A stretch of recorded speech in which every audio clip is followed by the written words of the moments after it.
KXII-TV, Sherman, Denison, Ardmore.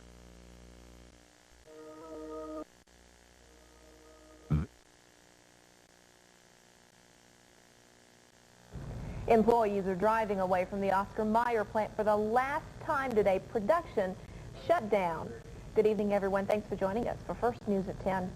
The latest on our top story in just a moment, but first, some storms across the area tonight. Alan Crone has an update for us. Alan. Well, at this moment, the storms are gone. There's still a possibility of later tonight a couple of more scattered showers and thunderstorms developing. We'll talk about that, and also Hurricane George. That's coming up during weather.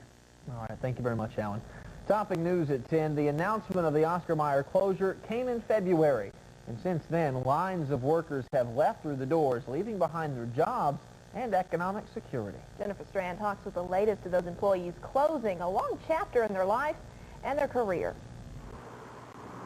Quitting time takes on a whole new meaning for these workers. It's part of life. Things stop and start, and we was all looking at a job, and we found this one. It'll be okay. After more than 20 years of driving through these gates, employees of Oscar Mayer make their last exit. It's pretty quiet in there. It's like a tomb. This plant not only produced economic development, but friends and families. How long have you worked here? 22 years. 22 years? Yeah. It's been a good time.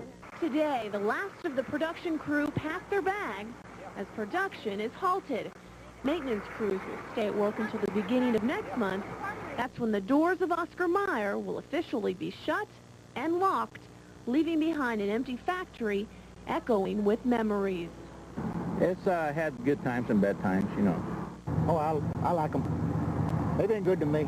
The Texas Workforce Commission says it's helping these people make ends meet so they don't wake up tomorrow without a job. But I haven't even thought of looking right now, so I'm just going to let it go and see what happens. Right now, approximately 300 employees are laid off. Now, 250 of those applied for unemployment, but 100 of those are using a Denison Work Center to find a job, while 41 are enrolled in a job training program, all in an effort to get everyone back to business with their lives and careers. That's all right. I'll find something else. Jennifer Strand, First News, Sherman. City officials hope this facility won't be empty for long. It's been looked at by several potential buyers. So far, no takers, though. Of course, we'll keep you posted. Federal prosecutors in the Lowe's family fraud trial are heading towards some familiar ground, insurance fraud. But along the way, a surprise from one defense attorney. Accountant Mike Clark was hired by the Lowe's to help them with an insurance claim they made after the 1990 Lake Texoma flood. Prosecutors say the Lowe's lied about boat sales they made in spite of the floodwaters so they could collect more insurance money.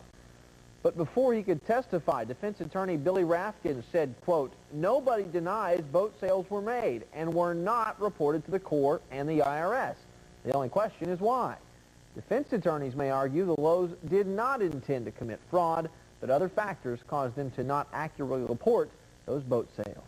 The Clinton debate is underway in the halls of Congress, but it's about when to begin the real debate.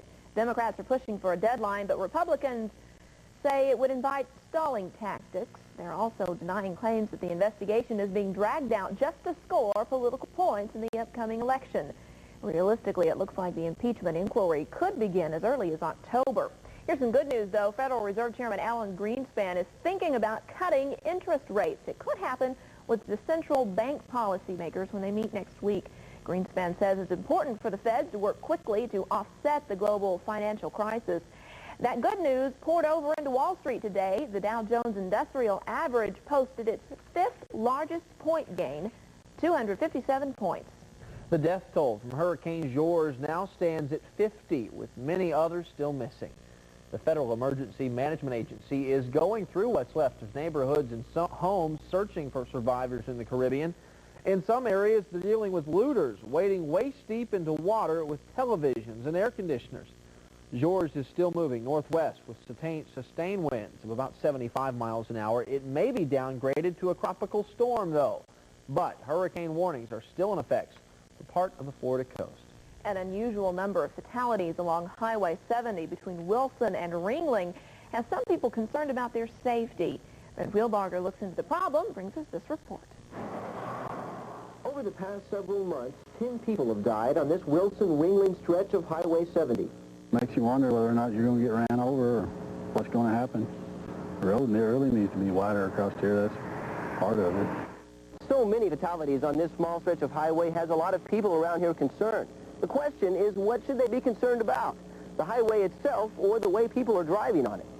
Wilson Police Chief Dwayne English says the road may not be to blame. It's a straight road. There's a lot of hills, but the accidents that have happened have been driver error. People not paying attention to what they're doing. And driving too fast. The Highway Patrol agrees that on most